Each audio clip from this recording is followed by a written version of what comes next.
I'm Athena Stevens, a Liberator-nominated actor, writer, and social entrepreneur. And I'm here to talk to you today about fail-safe versus failing safely. You know, as entrepreneurs, we are known as the exception.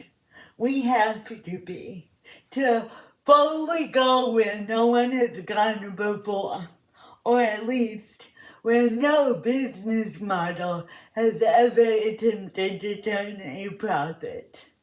Now, more than ever, with the arts being cut and STEM subjects encouraged in schools by both parents and government, we know that as creative entrepreneurs, we have a lot of the answers.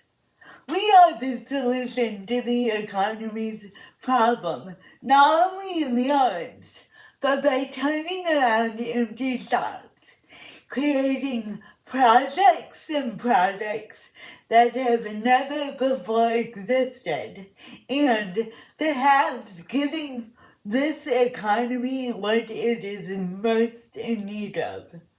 The ability to get people away from their screens and set foot in the outside world again.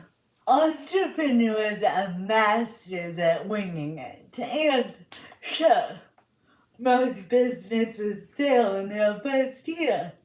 But that's not going to be us, right? We are the exception. Don't even think you could fail. It's bad luck. You are putting out bad energy into the universe by even considering failure as an option. Plan, plan, plan. If you fail to plan, you can plan to fail. That's what we're told.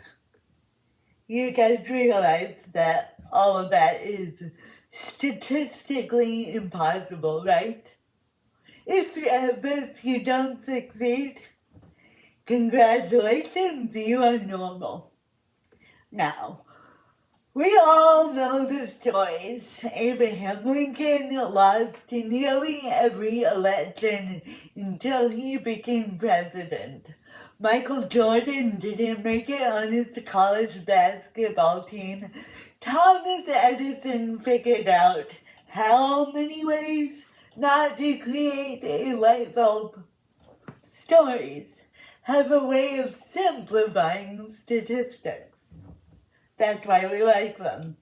That's why we as artists are storytellers. I'm not here today to tell you not to be afraid of failure.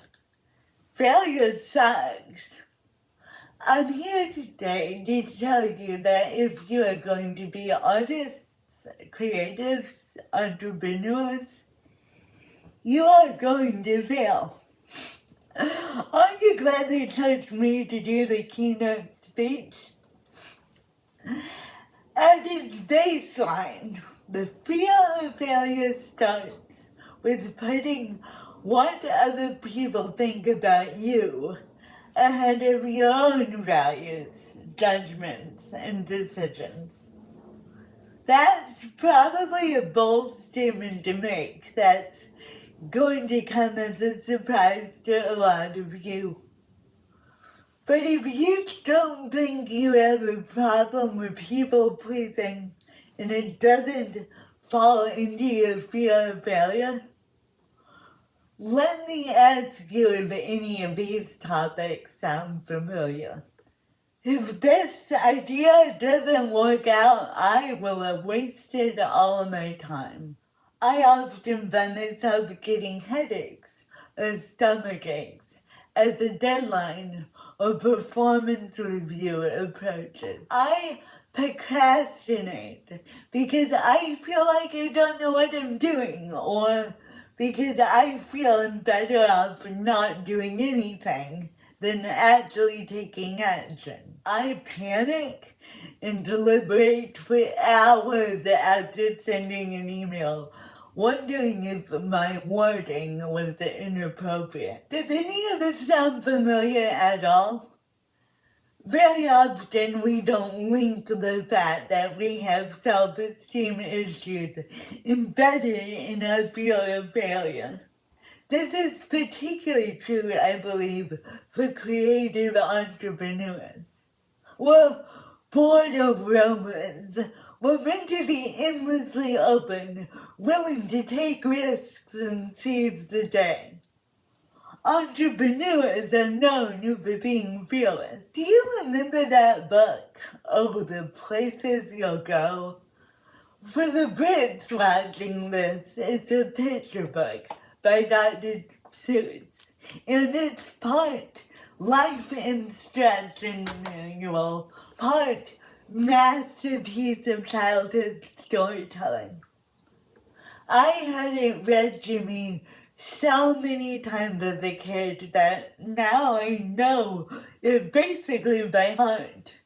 Sometimes my mind will just launch into the rhyme when I'm at my desk working or trying to figure out where the next opportunity lies. The bit that sticks out in my head the most, well, two bits really. The first bit is the waiting room, where everyone is just waiting. Waiting for the phone to ring, waiting for a door to open, and then after Dr. Seuss explains all the excitement that awaits us in life, he says, except when you don't, because sometimes you won't. Yes, sorry to say that hang-ups and bang-ups are getting away. And as a kid, I thought, I'm not going to be in the waiting room. And I don't have to be that sad little guy dressed in yellow, hanging on the tree with a deflated balloon. Because saying hang-ups and bang-ups will get in their way means that they will. So I'm just not going to say it or think about it. Easy, right?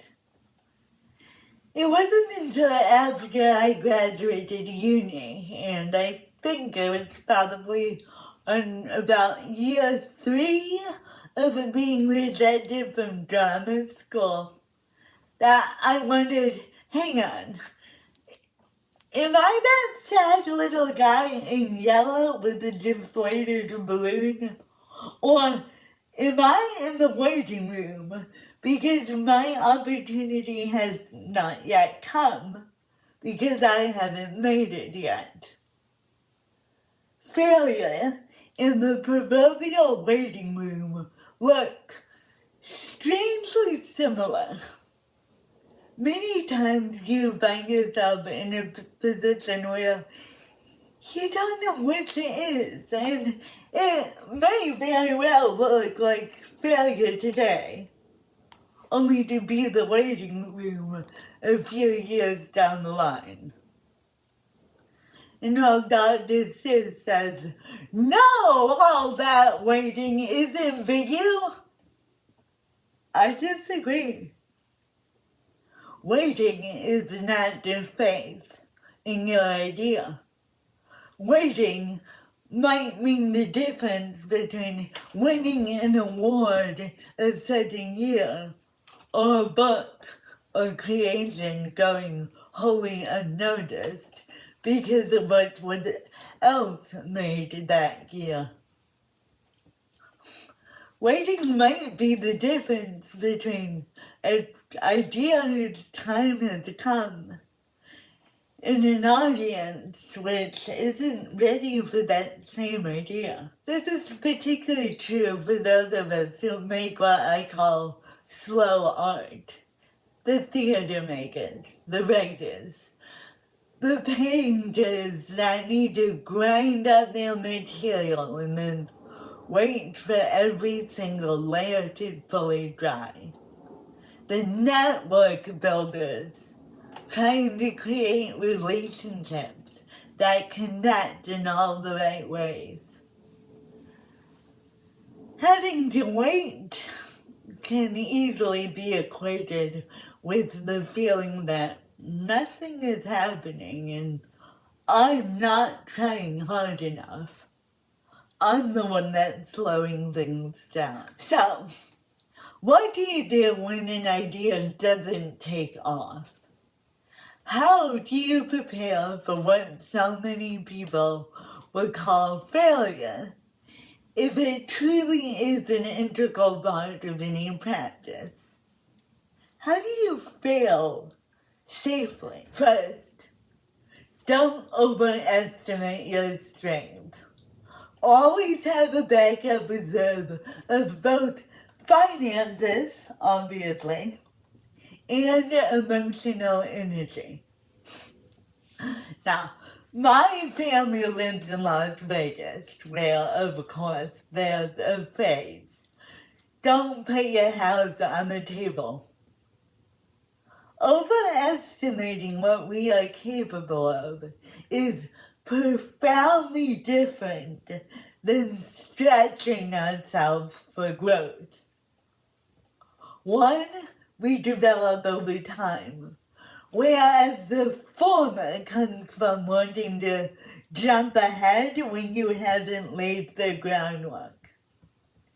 If you know you're the type to overestimate your strength, have someone who knows you, your dreams, and believes in them close at hand. Someone who you will actually listen to when they say slow down. Which brings me to number 2. Can you name 5 people you would call if your plans failed right now for emotional support? Let me put it another way. If you got into a car accident on the way to the grocery store this afternoon, who would you call first? Who are you gonna call? We all need a community of support around us who are willing to share our problems and failures. A problem shared is a problem halved. But when you have a problem, your instinct, everybody's instinct is to clam up. Don't. I'm not saying go post your failure on Facebook, although I've been known to do that, and sometimes it's healing. But who are your 3 to 5 people who know you best and understand the complexities of your life? Who's there that can help you pick up the pieces when things fall apart? You need to foster these relationships now because you don't truly know when you will need them. Number 3, last tool. Keep track of the resources and content that sparks your imagination and gets you excited in the first place. It might be a Spotify playlist of songs and podcasts that have made your mind go pop. It might be a journal you keep. Now, I am a data girl, so I write down every book I read, every TV show I see, particularly the ones that make me have new ideas. Psychologists say that a fundamental part of creativity is being able to think laterally. Seeing a ballpoint pen and coming up with a new innovative way of using it that isn't a pen. Maybe it's a measuring stick or the body of a doll. But the second you are in panic mode, the second that you need to save yourself, the second you sink into a depression, this ability to think laterally disappears. Our brains just can't do it at the moment. So, you failed. But you've got your toolkit and you're looking at a collapsed house, wondering where on earth to start putting it back together, or wondering if you should take what's left and haul it to the dump. What on earth are you gonna do now? Step 1. Grieve. They are the word you don't hear often enough in Western society, and we're never really given instructions on how to do it. Let me say it again slowly. You grieve. You don't jump back in, guns blazing. You don't say, golly, good thing I have a plan B. At least not yet. Particularly in an industry like ours, grieving is seen as a weakness. It is not. You put your heart and soul into an idea, and for many of you, either starting out or restarting your professional journey, that might be the only idea you have for now. It was your baby. You deserve a duvet day.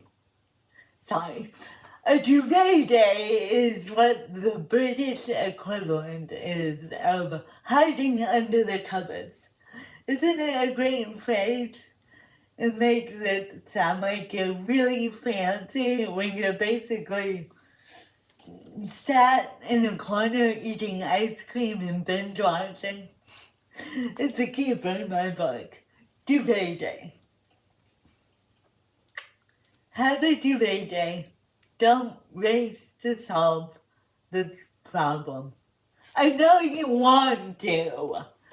I'm horrible at this myself. But I'm telling you, sit with the problem.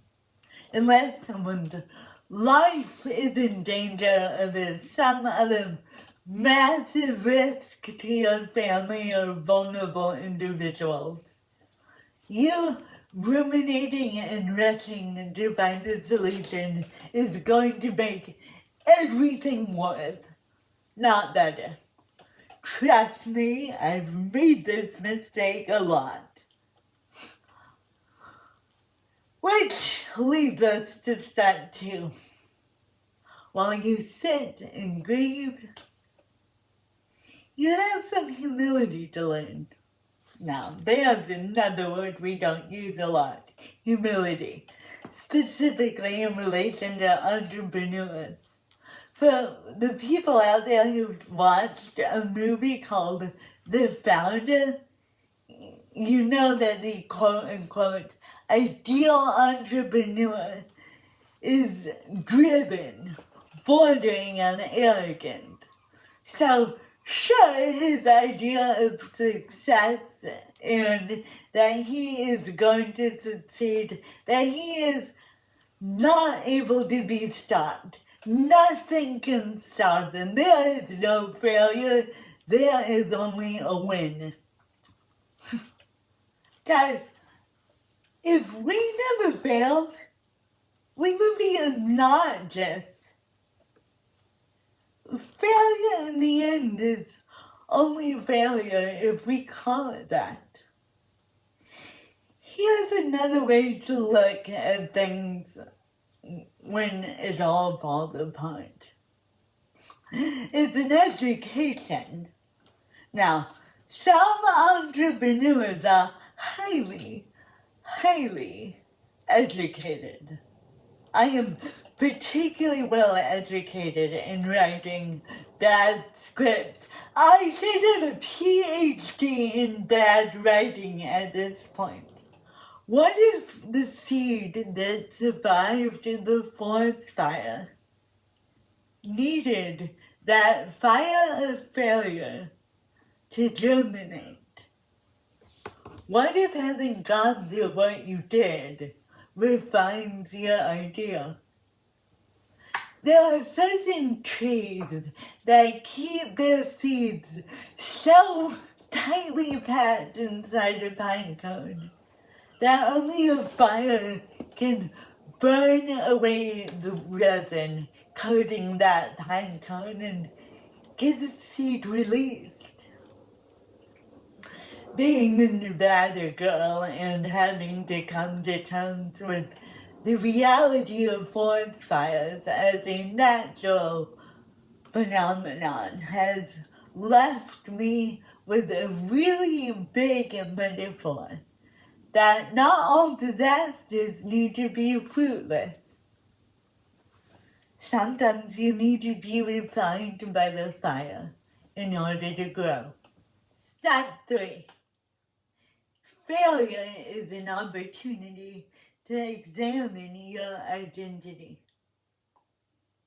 What else do you have going on in your life other than your practice? Yeah, ouch, that might hurt as a question, particularly if your mind has just gone blank. It hurts for me too sometimes. Okay, how about this? Family? Remember them? Going out on long walks, hiking, watching movies, reading books. Kids, friends you used to meet at the pub that would always give you a good time. We can do that now again. Remember? Meeting in groups. Not everybody's thing, but good to remember that we can do it. At the moment, there is such a pressure for your occupation not only to define you, but to live up to this ridiculous myth that in order to be a great artist or a great entrepreneur, you have to be obsessed.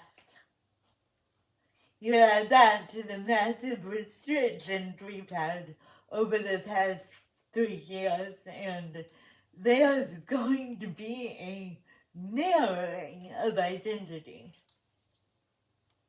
Who you are, what you are, is not confined to your achievements.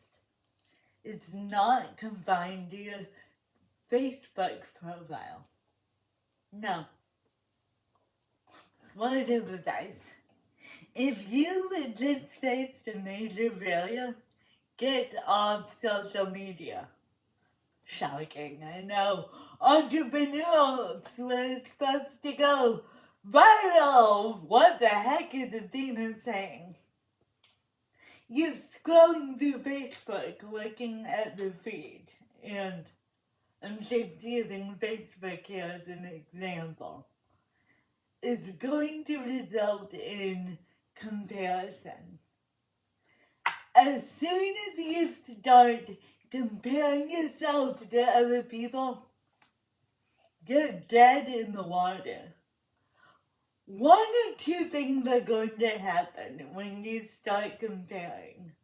Either you're going to be discouraged because more is being accomplished than you could ever dream of doing in even your best life, or you're going to turn proud. Well, at least I'm doing better than that person. Who does she think she is? That idea will never work. I'm in a much better state than that guy over there. And yeah, I know what I am saying is sacrilege. But at least take a break from social media, even if you haven't failed in a very long time. Actually, especially if you haven't failed in a very long time, get off social media because we need a break from you. who you are does not equal your output, your achievements, or your accolades. Your identity is far more complex than what's on your resume. Finally, make failing a habit. But I'm going to make this conditional. I want everyone hearing this to try and fail at something at least once a week. But you need to fail fast, you need to fail often, and you need to fail cheap. Why? First of all, I don't want to be the only one out here failing. No one has enough time to monopolize all the mistakes for themselves. So you may as well join the team effort so we can all learn from each other about failure. We all start out as failures. Think about a kid learning to walk. There's a reason why we call them toddlers. They have to toddle. They have to fall. I have yet to see a kid who falls time and again and suddenly decides one night when their parents are cheering them on, well, guess walking wasn't for me then. And I say this as a kid who took 10 years to learn to walk. I'm willing to bet that every single one of us is brilliant at something we don't know we're brilliant at because we have yet to try it. We either haven't given ourselves the time or the opportunity or the permission to fail at it. So I'm daring you to start failing regularly. Keep your toolkit of how to fail safely in good condition, because it will need to be used. But actively look for ways to fail and enjoy them. The happiest moment I have spent as a creative is when things go spectacularly wrong. We've had a couple of them recording this video. It's a stress reliever. It's a reminder that we are not in control, and we were never meant to be. Remarkable creators and entrepreneurs are just normal people who kept putting one foot after another.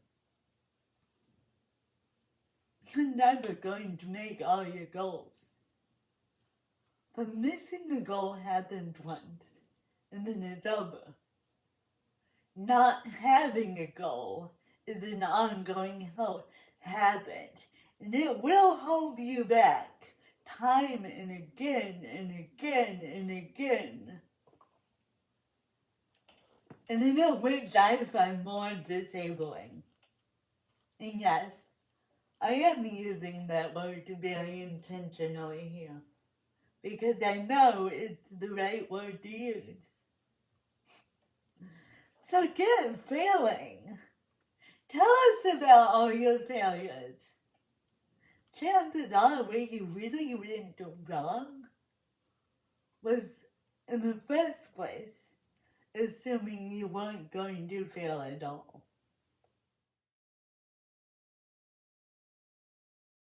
In the first year, but sorry, I fucked that up. Hey, at least I'm doing better than that, guy. Stop. Stop. Stop the camera. Oh. Word of advice. If you've just been faced for the nail your failure. No.